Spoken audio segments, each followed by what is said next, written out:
याद है स्कूल के दिन होमवर्क से बचने के लिए क्या क्या नहीं करते थे हम सब। कभी पेट में दर्द तो कभी अरे बिजली ही चली गई। लेकिन आज हम एक ऐसे कलाकार से मिलने वाले हैं जिसने बहाने बनाने को एक अलग ही लेवल पे पहुंचा दिया है। तो चलिए मिलते हैं राजू से और देखते हैं उसकी ये मजेदार दुनिया। और ये रहा हमारा हीरो राजू।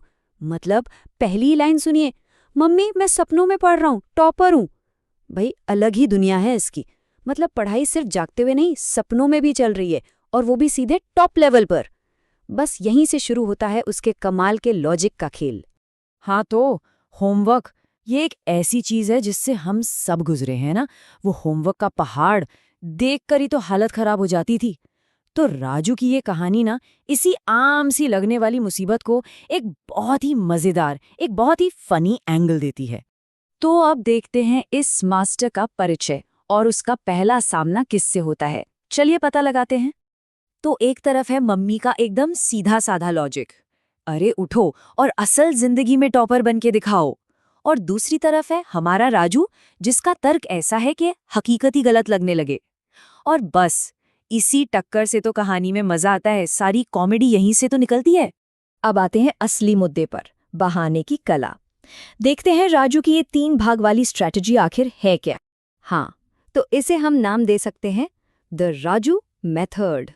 और ये कोई ऐसी वैसी बहानेबाजी नहीं है भाई, ये तो अपने आप में एक पूरी साइंस है। चलिए देखते हैं इसके पीछे का फंडा क्या है। मतलब राजू की क्रिएटिविटी की तो कोई लिमिट ही नहीं है। टीचर ने जैसे ही पूछा जवाबों की लाइन लग गई।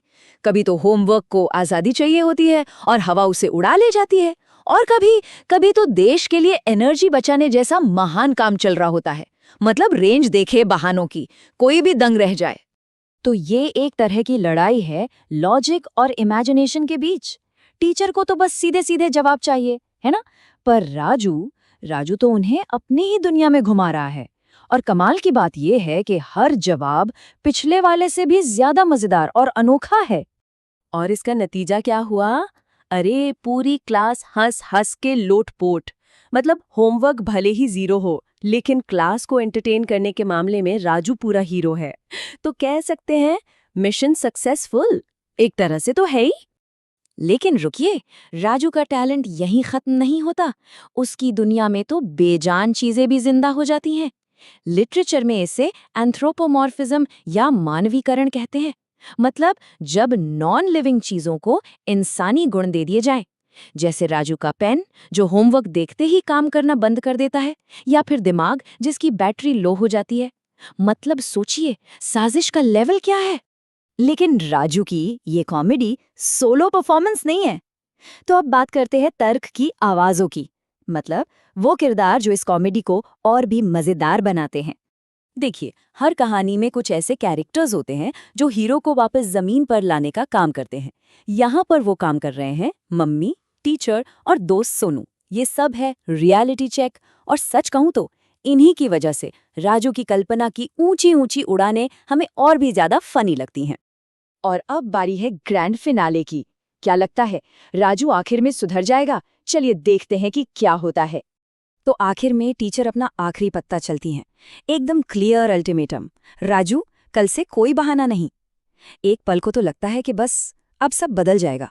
क्या राजू की इस कला का ये अंत है? लेकिन राजू तो राजू है।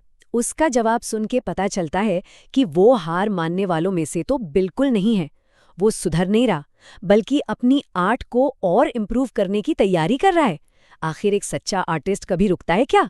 तो अगर हम बात करें उसके डेडिकेशन लेवल की, तो वो है पूरे 100%। हाँ, पढ़ाई में शायद नहीं, पर अपनी इस कला के लिए, अपने इस क्राफ्ट के लिए राजू पूरी तरह से कमिटेड है। तो आखिर में राजू की ये कहानी हमें एक बड़े सवाल के साथ छोड़ जाती है। क्या मुश्किलों से बचने के लिए जो क्रिएटिविटी इस्तेमाल की जाती है वो अपने आप में एक स्किल नहीं है? क्या पता राजू सिर्फ एक बहानेबाज ना हो, बल्कि एक ऐसा आर्टिस्ट हो